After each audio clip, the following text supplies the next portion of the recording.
welcome, John. How are you today? I am fine. Thank you. How are you?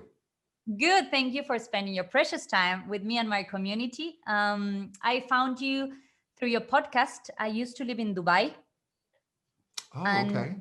yes, and randomly I searched for singing podcast and the intelligent vocalist. Is that the title of your podcast? Right. That is, yeah. Appeared, and I've been listening to it ever since. I think it's been maybe 2 years. And or maybe how long have you been doing the podcast for? I think it's been 4 or 5 years now. Although in the beginning, I just did episodes here and there. And then I kind of didn't pay attention. And then I noticed the audience was growing. And then I started doing it more regularly. Okay, so I found you very randomly and I loved it. So I encourage everyone who's watching to go and check out the intelligent vocalist. And so since you're a vocal coach, a singing teacher, how was the podcast born? You know, the podcast was born, it had its first beginnings many years ago when, gosh, was it maybe GarageBand on Mac introduced a podcasting feature. And I maybe did just a handful of episodes, just trying it out and put it up. I think I got like 100,000 downloads, and it for some reason in my mind, it didn't click that, hey, there's a valid audience here. I just kind of was teaching so much and so busy. And then many years later, a good friend of mine, Michael Goodrich, who has a podcast called The Inner Singer, which I highly recommend as well, deals more with mindset. He started doing a podcast and I got inspired and I loved his format. It was very informal and he would just talk about what was on his mind. And I thought, you know, I can do that. I can just kind of talk what's going on up in here.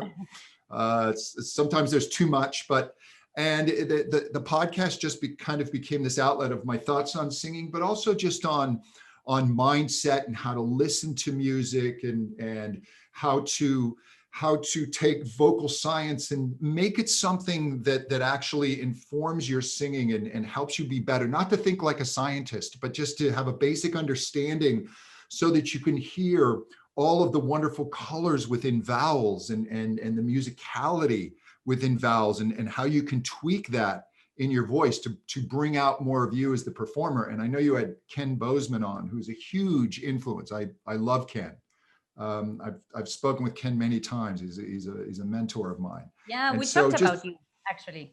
Oh, well, that's very kind. Because I got to him through you. So I did your course on the Contemporary Academy for Teachers, which I loved. Oh, well, thank you.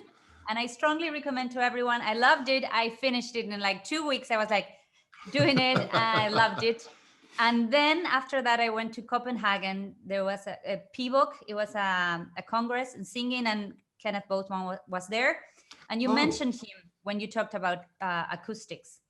Yes. And that's why I got into him. I read his books. So thank you so much for guiding us and making us learn more, which is really good. So thank you. That was all you. And in regards to acoustics, which I learned a lot in the last couple of years, do you think it's important for singers to learn about vocal acoustics?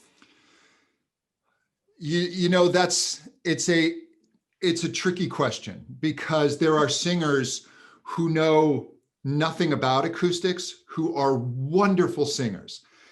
They intuitively or have led themselves or through self-study or through their teachers, they have learned to master what acoustics do. So I'm not saying that you have to, but I liken it to, do you remember the old Where's Waldo books? Are you familiar with those? Yeah, definitely. So to me, it's like Where's Waldo? When you first look at one of the Waldo pictures, all you see is lots of red and white, and you can't find them. But once you find Waldo, when you look at that picture again, he jumps out at you. And I think that knowing more about your voice makes certain sensations jump out and you have an understanding. And what acoustic knowledge can do is it can inform how you fix problems, how you adjust your voice, how you find colors. You don't need to become a scientist. You don't need to become fluent in ideas of formants and harmonics, but a basic understanding of how it works and why there are certain vowels that don't work on higher notes, why they will cause you issues. Why does your voice fall apart when you go lower? It's not necessarily here, because you can make all the adjustments you want here, but if the acoustics aren't creating the right condition for the sound wave, you're going to have problems. And so that's what I think a working knowledge of acoustics gives you as a singer. So I think that answers my next question, which was if learning vocal acoustics change your way of teaching and understand your voice. Definitely, right? Yes, and I will say for voice teachers, there's this idea of voice science, and you have to understand voice science to be a great teacher.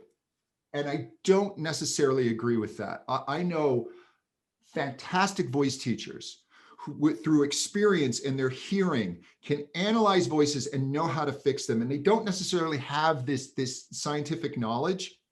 But I think that studying this is a shorter path to get to where those teachers are.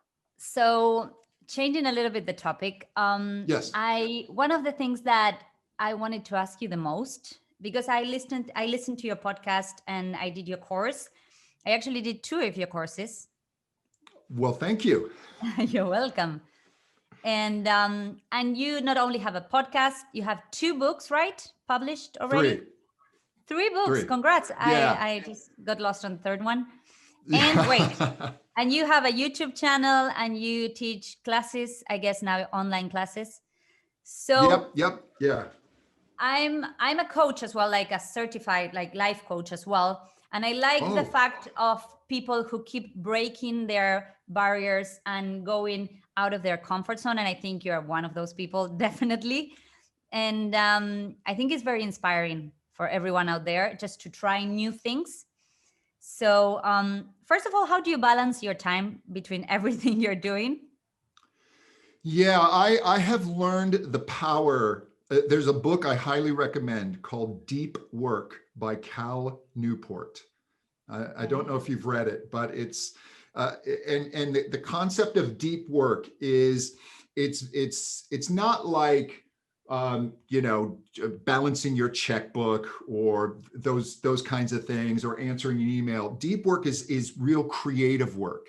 And in order to do that work, you have to create barriers where you're not disturbed and you're really focused. So what I do, the way I wrote my books is I just set aside essentially an hour each day. And I set a little timer in a 25-minute increment. And for those 25 minutes, I turned off all alerts, everything, and I just wrote for those 25 minutes. Then I'd take a 5-minute break and write for another 25 minutes. And that's all I did each day. And when you do that, sure, by the second week, you think, oh, I'm not getting that much done, right? I've got this whole book ahead of me. But before you know it, you stop and go, I think I have a first draft.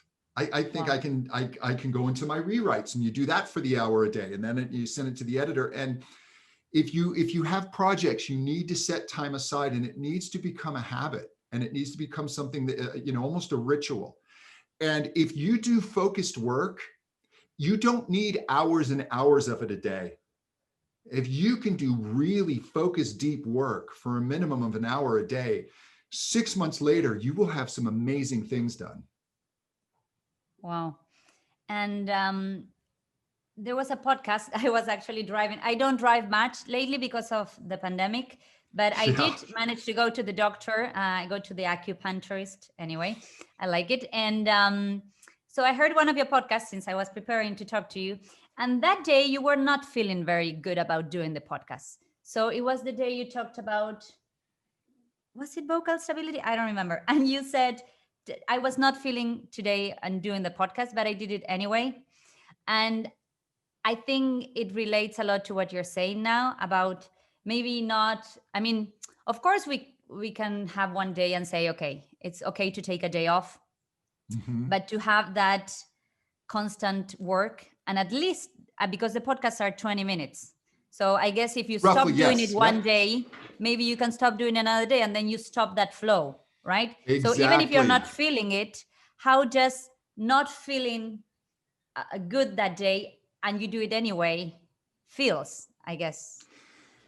So one of the things that has helped me is in the past couple of years, I've gotten into mindfulness meditation. And you know, we all have those moments where we don't feel it, we feel frustrated, we maybe feel a little defeated. But if you can just take a moment and just stand back and look at your emotions and pull back from it, the emotion will often dissipate. And if you constantly have this mindset of you're just beginning again, just begin anew, you know what? You don't feel like doing it, just start. Just start. Just think, no, you know what? I'm going to start my day anew. It may be 2:00 in the afternoon, but mentally my day has just started. Hit the refresh button and just begin. But however, I will say that my podcast has not been as regular since the pandemic hit. When the pandemic hit, as many of us, I mean, it really threw me for a loop, and you know, everything was pulled from me, and I lost some of my routine. And you know, right now in the United States, I'm sure everyone's watching the news, but it's pretty dire here. And you know, the political situation is unlike anything I've ever lived through in my lifetime. Anyone living in the United States has never experienced this. And so I have not released a podcast in the last few weeks because I just thought this is just not the time. It's you know, everything needs to calm down before I start jumping online saying, hey, you want to listen to my new episode? And sometimes if things overwhelm you, it's okay. It's all right. You just, you know, you can just take a moment, that nothing's an emergency, you know, and right now, all of us, we just need to survive this period. So in regards to pandemic, I know it was hard everywhere, and everyone had to change their way of working to online. Yes. So had you adapted fully into online nowadays, or? Yeah, well, you know, it's funny enough, I go all the way back to teaching. Well, I had a very expensive at the time speakerphone. It was like $1,500. And what it did is it would, you know, the old speakerphones, you could only talk one way or the other. And this one allowed you to actually transmit and receive information at the same time. You know, and so I've been teaching back where people would call me on the phone. And I would teach lessons all over the world that way. And so then when Skype came, I was an early adapter to that. Yeah, so I've been doing it for a long time. If there are teachers listening, I'm sure that by this point, most teachers have gotten used to it. Your ears do adjust. They really do. Yeah, definitely. And what would you say to someone that is not sure about taking online classes? Because a lot of people say like, I don't think it will work, or what would you recommend to them? I will say it's not for everyone, but it does work for most everyone. There are some people, if they're really struggling with pitch issues, they're really, really beginners and they're unsure, I would maybe recommend doing like a home study course just to get the voice working up to a certain point. You do want, because of some of the lag time issues over the internet, that very often what I will do is I'll just play the first note of the scale and then I'll listen as the person sings it. And I know there are solutions to that here and coming, but it's not as simple as just opening up a Zoom room at this point. But for everyone else, I would just say, give it a try. I studied with a teacher, and I would go to his house, and then one day there was an accident on the freeway and I thought, oh, I'm not going to make it. So I went and did my lesson online with him, and it was a better lesson than I'd had in a long time. Wow. It actually, for him, it focused him a little bit more. And very often there's a focusing that happens, that sometimes when you're in person, it gets a little casual, maybe some chit chat starts to go, the time slips a little, and online there are strengths to it. Yeah, definitely. I agree. And I encourage everyone to at least try it. Just try it. And the good thing is that now you can take lessons with anyone around the world. So if you like John Henney, call him.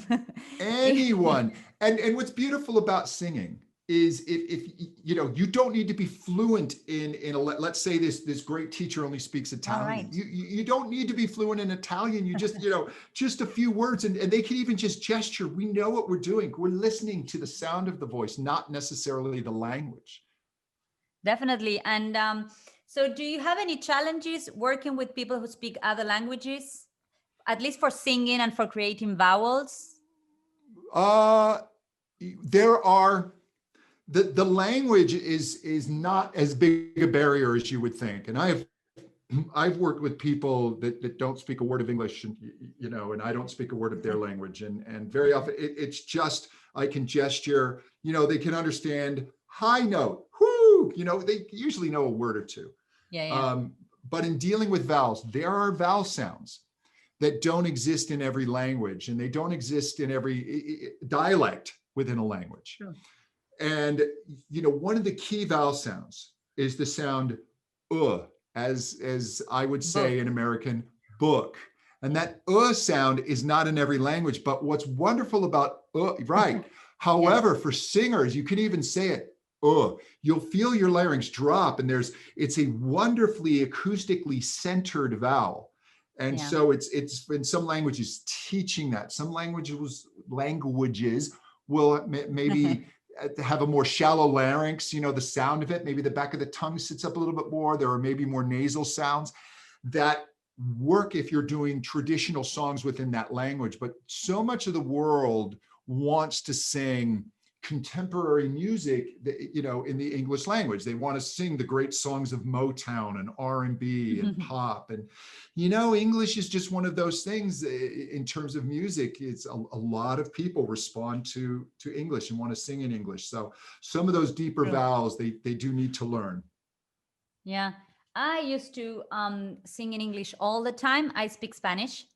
And actually, when I became 30, I started singing more in my language, and I found it so amazing because we listen to a lot of American music, and then when you speak your own language, it comes just right out of the heart, and the expression is just, so everyone who, I mean, keep singing English, but every now and then grab your mother tongue language, because it's absolutely just precious. It's just, listen, it took me a while to get there, by the way. Your mother tongue language. Listen, there is nothing like singing songs that are of your heritage and where you come from. There is a connection to the past that you can't replace. And so everybody should be singing songs in their language and songs of their mother tongue. I mean, both of my parents were born and raised in Scotland, and I will sing Scottish songs. Really? Wow. And that's a different connection. These are songs that were sung to me when I was a child. So it's very different. Beautiful. For me to I sing lived in those Scotland songs. for 2 years. Did you? Where? In Aberdeen. Yeah. Up north. Yeah. And, the Northern I got Lights. married. Yeah, my husband is from Scottish family, so. Yeah. Oh, okay. Both of my parents are from Glasgow. Oh, yeah. So quite close. Yeah. I know very well the Scottish people, and I love them. I had a great time. So yeah, I like that. And I used to sing with a Scottish band. It was a jazz band there. So it was a really, really nice time. Yeah. You've had quite the adventure for a young age. I traveled a lot. I used to work in cruise ships for a while.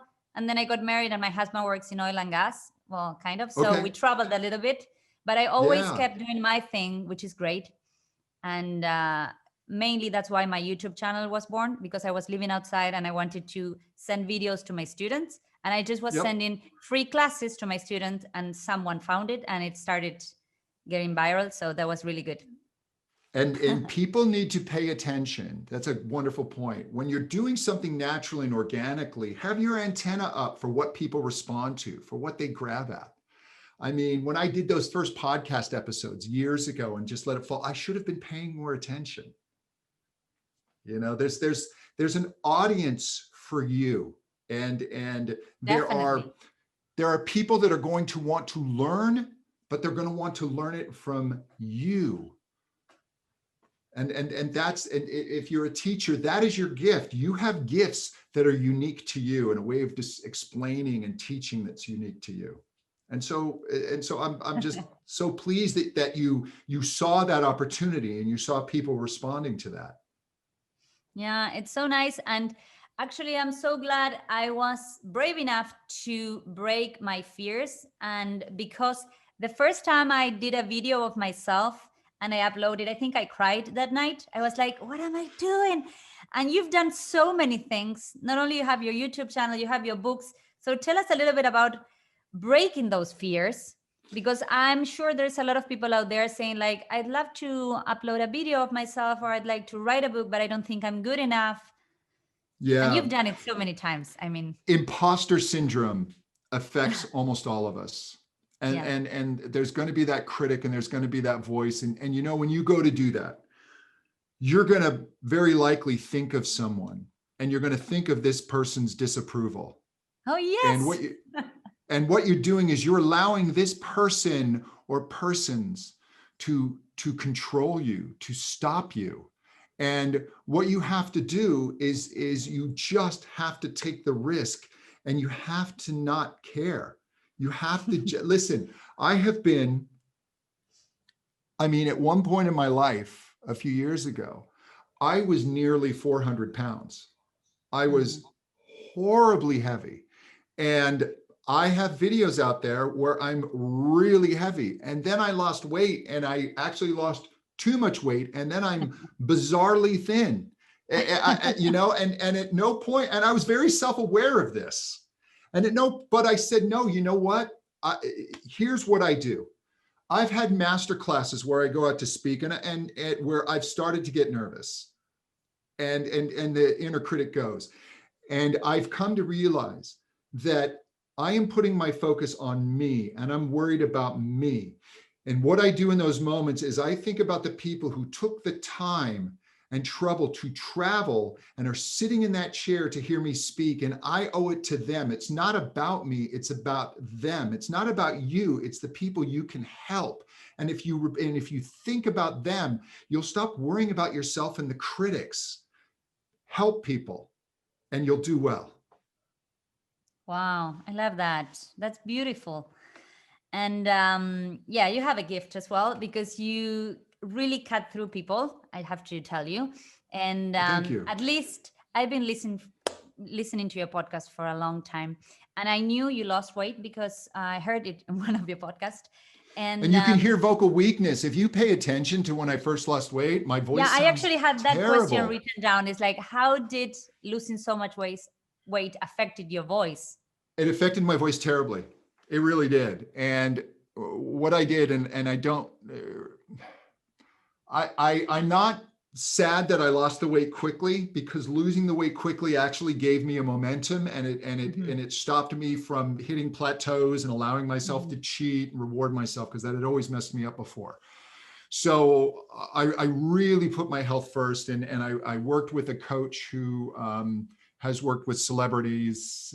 He worked with, if you know Penn and Teller, the magicians, and Penn's the very tall one. If you look up Penn and Teller, Penn Jillette is pretty well known, and he lost weight this way. And I read Penn's book, and I got in touch with the person who helped him. But what it did is I got incredible vocal weakness, and I talked to an ear, nose, and throat doctor who told me that they will often see this in people who get the stomach surgery and lose weight really fast. I did it through food. I didn't use surgery. And he said, sometimes the voice doesn't come back. And what I did is I started working on my voice. I took some lessons with a fantastic singer and teacher named Daniel Formica. I've had Daniel on the podcast. And I've done different voice strengthening exercises. I'd say my voice is about 90% back. And some of it's also, I'm getting older, and I have to deal with age. And I find that I can't take as long as a break between practice sessions. But it did do a number on my voice. And if you pay attention to my podcasts from maybe early 2018, you can hear my voice sounds very almost thin and papery to me. It sounds like an aging voice. And I still have a little bit of it, but you know, But you're healthy. Yeah. I'm healthy. I'll take it. I'll deal with it. Yeah. And The moral is so don't get to 400 pounds. Just don't do it in the first place. Thank you. Thank you. Yeah. But has anyone given you an explanation about why you have weakness in your voice? Because my father lost a lot of weight. He's not a singer, not even close. He's a lawyer, but still his voice is quite weak. Yeah. And I'm trying to help him, but he's not going to sing. I mean, he's not going to warm up. I don't know how to help him anyway, but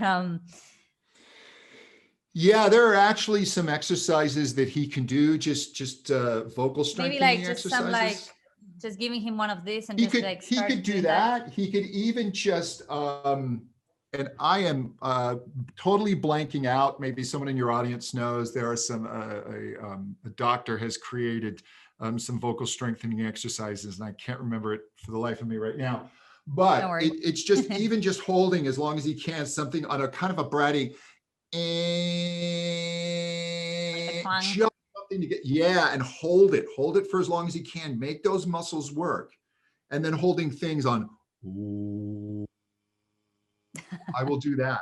You know, he doesn't have to sing, but he needs to work his voice. You know, there's just, if you think about, you know, when you're heavier and you know, the vocal folds are tissue, and then the tissue you lose tissue, right?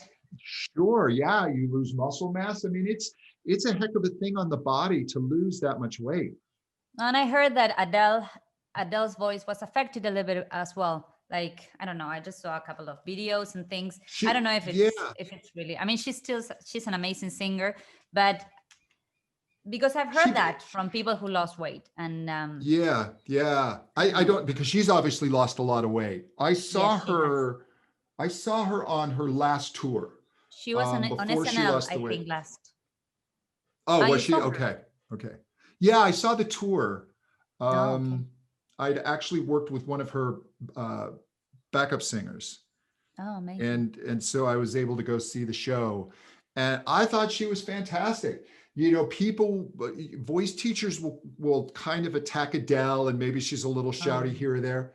Yeah. There was maybe a moment or two as a voice teacher where I thought, ooh, be careful. She's a wonderful singer. She's a wonderful talent.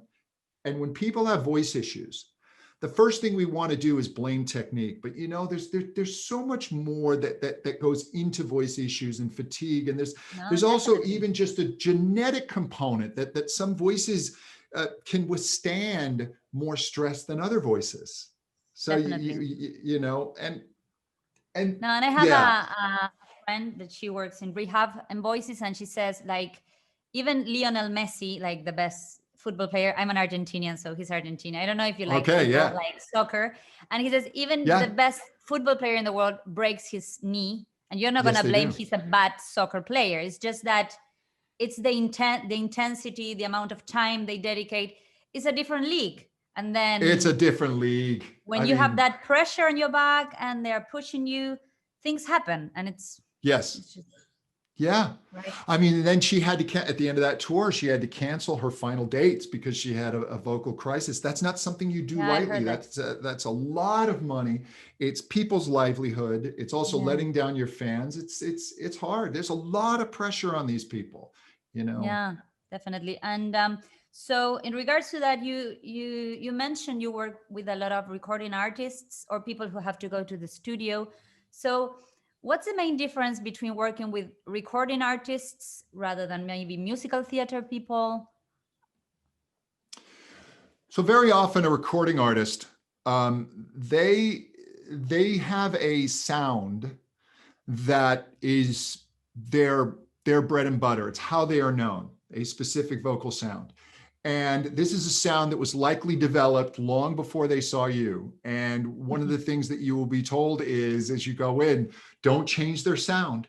So you have to find ways to allow them to sound like themselves. And sometimes that signature sound is maybe not 100% healthy.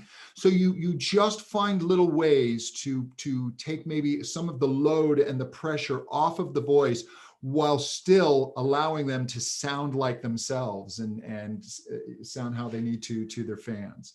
And also with recording artists, sometimes you're working very quickly. You will see people maybe for just a few sessions. You might see somebody where they have a television appearance. Maybe they haven't studied with a voice coach before, so it's just a bit of a panic, or their normal voice coach is not available. And, you have to work very, very quickly sometimes. So it's more like making miracles in a little short Yeah, time.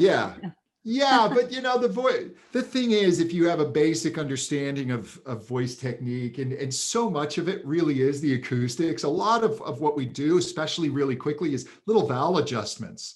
And you can tweak a vowel and suddenly they just get a little more of that lift. They start to come out of the shout coordination. And I'm sure you spoke with Ken. Did he talk about the whoop timbre and the undervowel and the overvowel? The undervowel and the overvowel, but then also where he talks about the yell and the shout, whoop. Yes. The yell and the whoop. So they're locked into the yell, and then they feel like their only option is they either yell or they whoop. And you just tweak the vowel enough to pull it off of yell just enough. I'm sorry, I usually do yell here and whoop here. You pull it off of yell just enough where they get relief from that. And not now, that's not to say that people can't be in a wide vowel and be okay, but for most singers, when you're in that yell condition, the nervous system sends signals for the vocal folds to jam up as well, because you are in the shout instinct. This is a hardwired instinct, and it's very hard to break that. Whitney Houston could do it. Whitney Houston could take a wide open vowel and not clench. Phenomenal. Amazing. But so many singers, it's if you're in that yell, this is going to clamp. And so you pull off just enough so that you're not singing in some wimpy, dark, woofy place, but you're also not putting a load on the voice. True. Yeah, so true. And so into a different question, what would you so if you have to give some advice to someone who's just beginning to sing, what would it be? I would be very, there's a few things. Number one, I'd be very careful going down the YouTube rabbit hole. Because here's the thing about voice teachers, we ultimately agree on a lot, but we end up arguing about the smallest things. And you as a bystander, and also there are voice teachers that use YouTube. It's a great marketing channel. Now, in order to make my mark on YouTube, you need your own personal teacher. It's not. Yes, or get an online course, or just follow one person on YouTube for a little while. Because, you don't make your mark by saying, yes, I agree with all the other voice teachers. You make your mark by saying everyone else is wrong. And so there's a lot of that going on, and you'll be confused when you're just starting. So that's the first thing. Be very careful about the information you're allowing to come in. Get one or two trusted sources and stay with that for a little while if you can't afford a teacher. Number two, don't lose the joy. Sometimes what people do when they first start studying singing is they get so caught up in exercises and they get so caught up in trying to be right that they forget about the joy of just singing a song. And so don't lose that love, because you can kind of, it can just become a chore and a drudgery. And that's happened to me at times. And then I have to remind myself, and I just sing something for fun, and I will sing songs, and maybe I don't even do technically a great job, but it's for here. Yeah, definitely. That's the ultimate goal, just to have fun while singing. And if we can be free and like the voice comes out wonderful, then amazing. But yeah, never lose the joy. That's a great message. I was struck one time. I was doing a teaching trip. I was in London, and I was walking by a pub, and the pub was packed, and all of these people were singing an Oasis song at the top of their lungs, and they were drunk, they were out of tune, and they were full of joy. And I said, you know what great singing is you learn all your technique and you work very, very hard so you can get back to where they are. But you do it well, but with the same abandon and joy. Yeah. So true. All right. And what's new for you, and where would you say you're pushing your limits nowadays? So for myself, more and more, it's creating online content, and it's creating content for singers and teachers at various stages of their journey. Some of it is are paid courses, some are subscription courses, and a lot of it is free, so that I can share this knowledge. And I'll say this maybe at the detriment of my paid courses, but a lot of it is out there for free. What you get from a paid course is now it's organized in such a way. I'm going to take you step by step towards a specific result. But I just want to try and help as many people as I can just discover the joy of being able to use their voice, or the joy of being able to help and teach someone else to use their voice. Yeah, likewise. I think I'm following a little bit your steps in that way. I just give a lot for free, a lot. And you know what? I don't think it's in detriment of your courses. I think it's completely the opposite. I think when you give to this universe, and when you give your knowledge, it comes back always, because when you're generous, it comes back. I think people that keeps their knowledge, they die and they go bye-bye with their knowledge, and it never came back. And what do you want to keep your knowledge for? So I think if you're getting a lot of people in your courses and a lot of views and listens in your podcast, is because you're just giving a lot, and just people will give you back. That's the way it works. You're absolutely right. That is the way it works. It is. And that, and anybody, and you're taking the exact right path. Anybody who wants to start building an online business, you have to give away your knowledge. You have to just help people. And a certain percentage of those people will pay to have more access to what it is that you do. Yeah, and those that don't, you should feel good about helping people, even if they never buy anything from you. I hear from people who've never bought a thing from me that my podcast helps them. And to me, that's payment enough. Yeah, people are very sweet and kind, and the messages get through, even if they are not paying. Definitely. I agree. Now, YouTube, they're not as sweet and kind. Oh, yeah. So how do you manage haters? Because honestly, I usually get nice comments on YouTube. I haven't had many haters, but I read in one of your videos a couple of haters, and I said, oh, that's not nice. They at first, it's kind of like getting punched in the face. You're like, wait a minute, I just put that out there to be nice.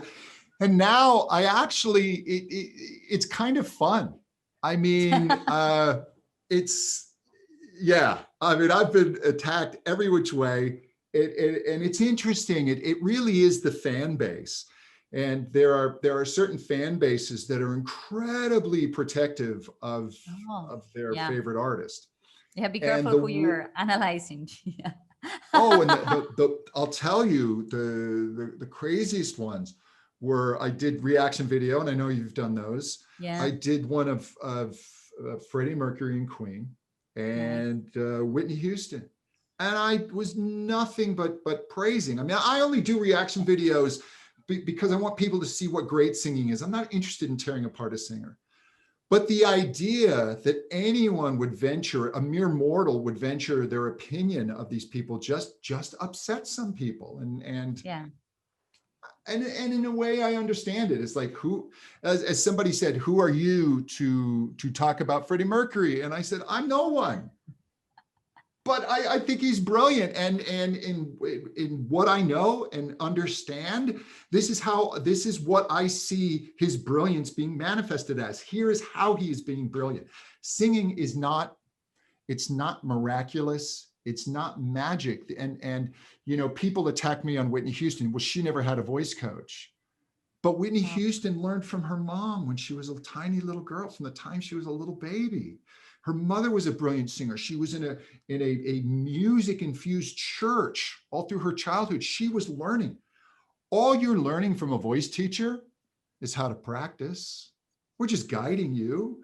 There's no sudden magic in having a voice teacher. It could just make your practice a little more efficient. But hey, if you have Whitney Houston's mom and her genetics and her upbringing, maybe you don't need a voice coach. Yeah. Yeah.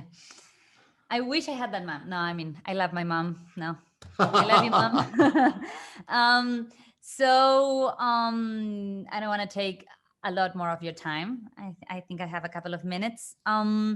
So where can people find you to start with? So in your podcast, The Intelligent Vocalist, you have your books. Where can they find your books? If you just go to johnhenny.com, JOHNHENNY, you can find my books there. My books are available on Amazon, Okay. all over the world. My first two books are for voice teachers. The first one is Teaching Contemporary Singing. That is for voice teachers who maybe have a classical background and want to learn how to teach contemporary singing, or singers that have maybe just started to give a voice lesson, not sure what they want to do or interested in getting started. It's a great starting point. The second book is Voice Teacher Influencer. That's for people who are already teaching that want ideas to grow their studio.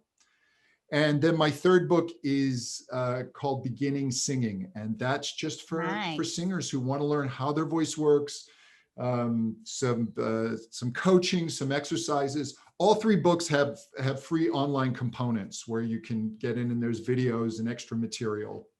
Oh, amazing. So it's an online book? Or you have a link in the book where you can get... It's available on Kindle. You can have, yes, you have or paperback. And then there's an online where you just go in and sign up, and then you get access to, like in the Beginning Singing, it refers you to the online where there's exercises, recordings of the exercises you can sing along with, demonstrations, etc. Yeah.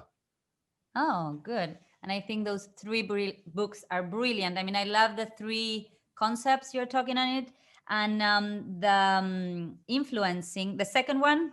Yeah. Voice teacher influencer.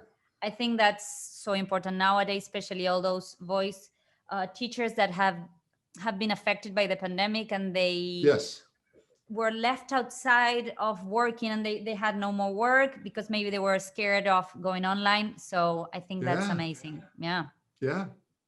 Yeah. And I'm sitting right now in a large music academy. This is just one room in a large music academy I own. It's empty. All my teachers right now have to teach from their homes. Because we can't, and I've got medical grade purifiers and everything, and we tried but we stopped in-person lessons in March of last year. Okay. And then we were still teaching in our closed rooms with air purifiers, but I just don't want to take the risk anymore. It's just, so everything's online. And listen, if you're scared, if you're nervous, it's completely understandable. We all have moments of that, but within that, there is great and enormous opportunity. We are seeing, things don't change in this steady graph. Things go like this, boom. And we are in a tectonic, is that the right word? Shift in the world and in teaching and in education and technology. And you can't be afraid of this. You have to embrace this, because listen, if you're sitting there just waiting for things to go back the way they were, we're not going back. Certain things will go to normal, but we are undergoing a great change, and all we can do is embrace this. Yeah, definitely. Yeah, we need to accept it and just don't be scared. Just at least try it. Like John said a while ago, just try it. Yeah. Or if you're scared, it's okay. Do it anyway. That's right. Thank you so much for this time with me and with all my community. I'm really, really grateful. I'm so humbled by having you and by everything I learned from you. So thank you so much for being so generous. Thank you. It's been a pleasure. I hope to see you soon in the future. Are you doing, besides from the online courses that are completely online and you do it at your own time, anything that it's online, but like group classes or any trainings or anything apart from the courses you already have? The trainings that I do, I have my Contemporary Voice Teacher Academy, every month I do a live training. live training. The last one we just did was a deep dive into mix and how to teach Nice. it, what it is, etc. And then I also go on, we have a private Facebook group, and I'm in there and I'm answering questions and I'm making videos for the group, etc. So that's where it is right now. I do have plans for there's some things coming up. Nice. That I'm still working on, that will have that component more for singers. Yeah, but right now I do a lot of work in my voice teacher academy. All right. Okay. So all the best to you. And Thank you. You too. thank you again.